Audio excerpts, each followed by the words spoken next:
예, 그러면 현재 시장에 맞는 투자 전략 세워보도록 하겠습니다. 이베스트 투자증권 이비제 영업팀의 염승환 차장과 함께합니다. 어서 오십시오. 네, 안녕하세요. 예, 어떤 시장 방향성이나 아니면 포트폴리오 운영에 대해서 먼저 한번 질문을 드려볼까 하는데 네.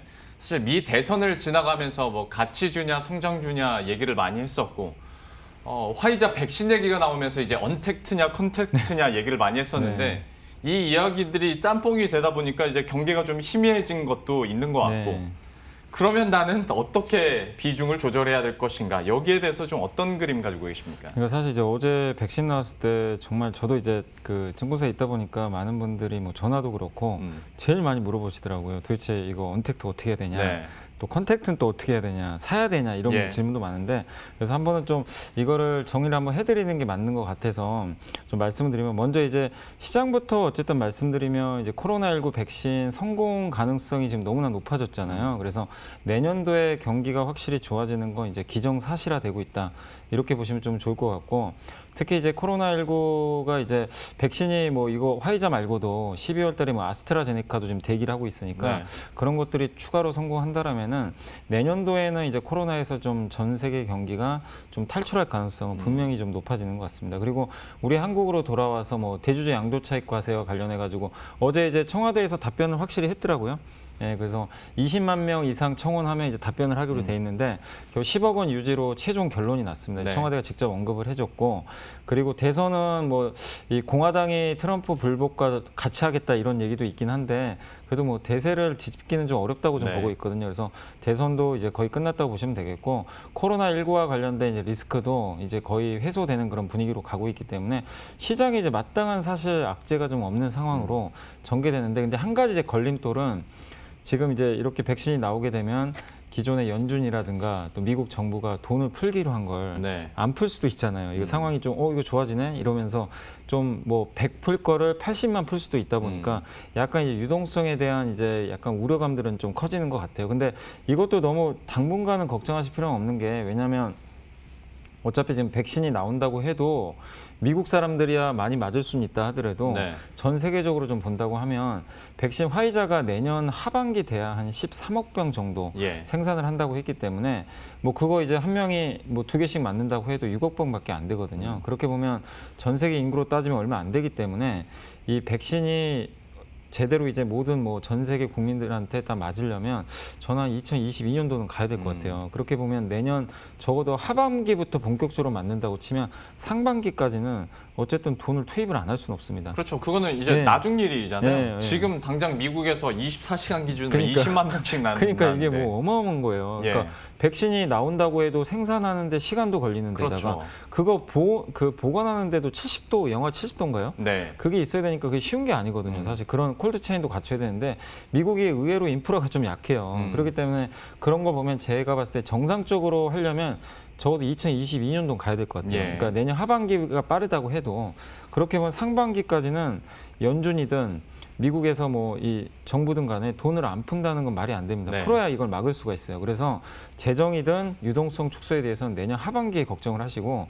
상반기까지는 당장 걱정할 필요는 없는 것 같아요. 그래서 그런 걸 감안해 봤을 때 저는 적어도 내년 뭐 2월이 될지 3월이 될지 모르겠지만 적어도 봄까지는 좀 강세장 계속 이어지지 않을까. 이건 미국이나 한국이나 좀 공통적으로 예. 그렇게 좀 보고 있고요.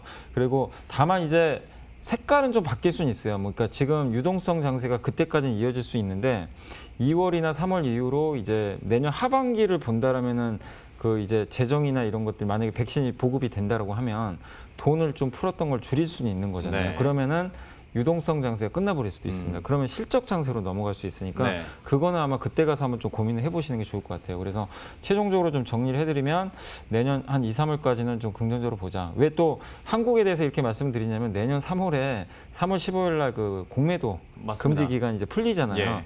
그러면 약간 또 투자들이 약간 좀 갸우뚱할 수가 있어요. 아 이것도 뭔가 부담된다.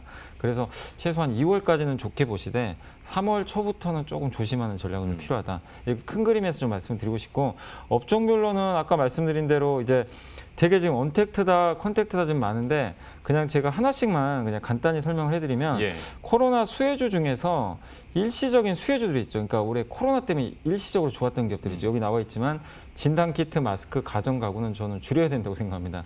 왜냐하면 이거는 다 반영을 한 것 같아요. 네. 그리고 두 번째가 이제 코로나 수혜주 중에서 이거는 코로나랑 상관없이 그래도 계속 그러니까 코로나가 끝나도 구조적으로 성장할 기업들이 있잖아요. 대표적으로 카카오 같은 인터넷 게임, 인터넷 관련주들 코로나가 종식된다고 우리가 이걸 사용 안 할 건 아니잖아요. 네이버 쇼핑 안 할 건 아니니까. 안 할 건 아니고 예. 뭐 결제도 마찬가지고 게임 또 온라인 쇼핑, 건강기능식품 한 번 이거 면역력 때문에 드신 분들 계속 드세요. 네. 코로나 끝나다 하면 드실 겁니다. 그래서 이쪽은 너무 염려하지 마세요. 오히려 이렇게 최근에 흔들릴 때가 저는 기회 같고 세 번째가 코로나 영향이 없는 기업들이 있어요. 대표적인 게 반도체, 네. 전기차, 2차 전지, 수소, 그다음에 오늘 보니까 기아차가 엄청나더라고요. 네. 자동차도 사실 별 상관없습니다. 그리고 이제 셀트리온이나 삼성바이오 같은 CMO 기업들도 전혀 그쪽하고는 연관이 없기 때문에 이 가운데가 사실 제일 좋은 거죠. 제가 저기서 보시는 대로. 그리고 네 번째가 코로나 이제 피해주들이 오늘 여행주 좀 많이 가잖아요. 네. 항공, 면세점, 유통. 이게 내년 하반기엔 좋아질 수 있는데 상반기까지 솔직히 힘듭니다. 여행 가기 쉽지 않아요. 네. 백신 다 맞기 전까지는. 그렇기 때문에 트레이딩만.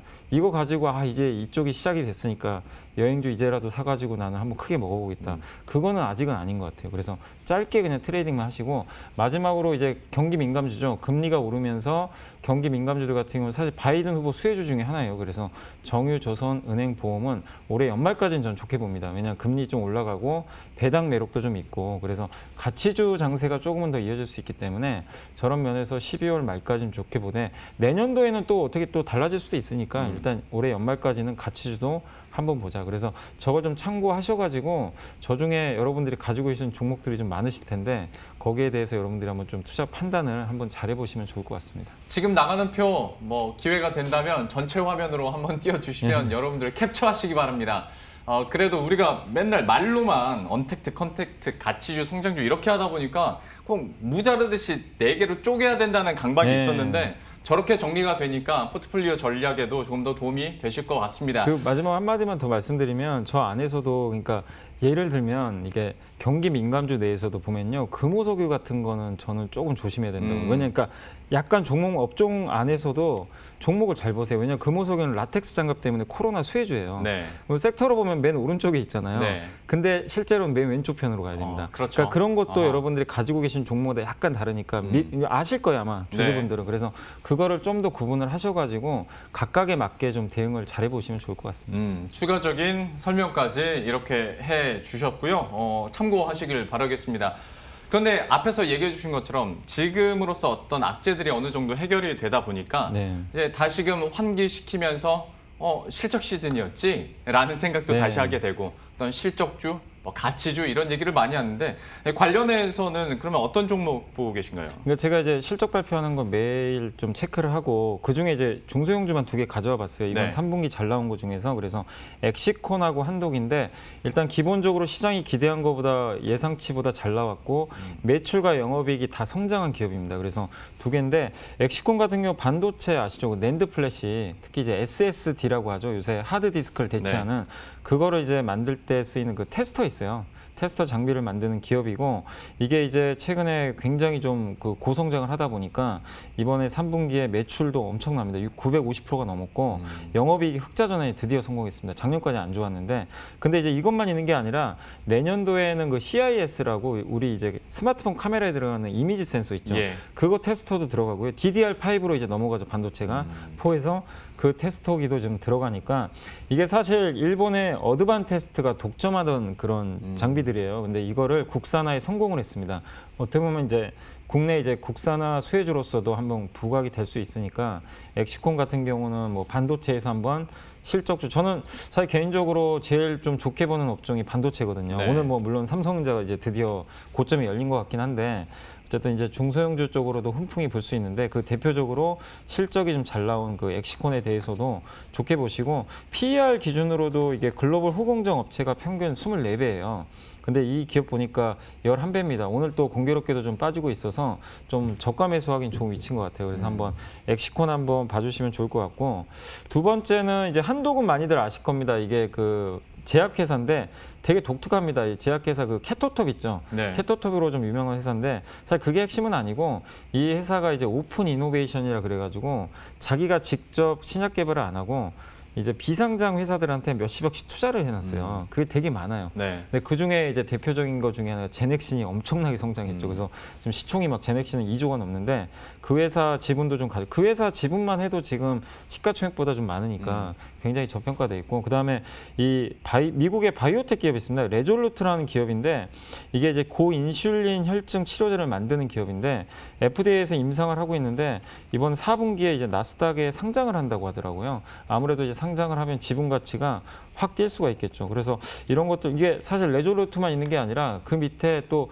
굉장히 똘똘한 자회사들이 있는데 아직까지 그 회사들이 뭐 뭔가 큰 가치 발현이 된 건 아니지만 그 중에 일부 또 기업들이 지금 그 임상을 잘해주고 있기 때문에 예. 거기서 뭔가 또 핫한 이슈가 나오면은 주가에 또 반영될 수 있거든요. 그리고 뭐 그것도 그렇지만 이번 3분기 실적도 기본적으로는 잘 나왔습니다. 그러니까 우리가 바이오 볼 때 좀 항상 우려되는 게 실적이 안 나오잖아요. 그렇죠. 근데 한독은 자회사들은 그 신약 개발하도록 냅두고 본인은 이제 스스로 그 본업에서는 이번에 3분기에도 영업이익이 무려 31%나 증가를 했어요. 예. 본업도 잘하고. 그러니까 굉장히 좀 안정적이면서도 성장을 노릴 수 있는 그런 약간의 좀 가치와 성장이 좀 결합된 그런 바이오 기업 같아요. 그래서 약간 독특하긴 하지만 한독도 여러분들이 그래서 그런 면에서 이번 3분기 실적은 잘 나왔지만 성장성까지 겸비한 바이오를 한번 좀 보신다면 한번 고려해 볼 만한 것 같아요. 그리고 주가도 최근에 조금 이제 횡보하고 있으니까 들어가시기도 좀 부담 없는 것 같아서 한번 오늘 한독도 말씀을 드려봤습니다. 그 어떤 의미에서 봤을 때 오픈 이노베이션 얘기를 해주셨는데 네. 나름대로 그렇게 하다 보면 리스크는 또 나름 줄일 수가 네, 있잖아요. 맞습니다. 하면서 어느 정도 투자는 하되 거기서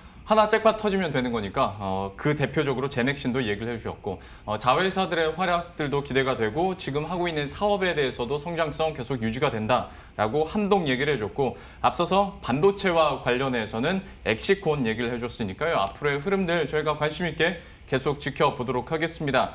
물론 차장님이 하는 일이 그거지만 그래도 항상 시장에서 잘 얘기 안 되는 종목들 이렇게 찾아오시는 거 보면 신기합니다. 네, 뭐 저는 항상 매일 그런 거 체크하고 있습니다.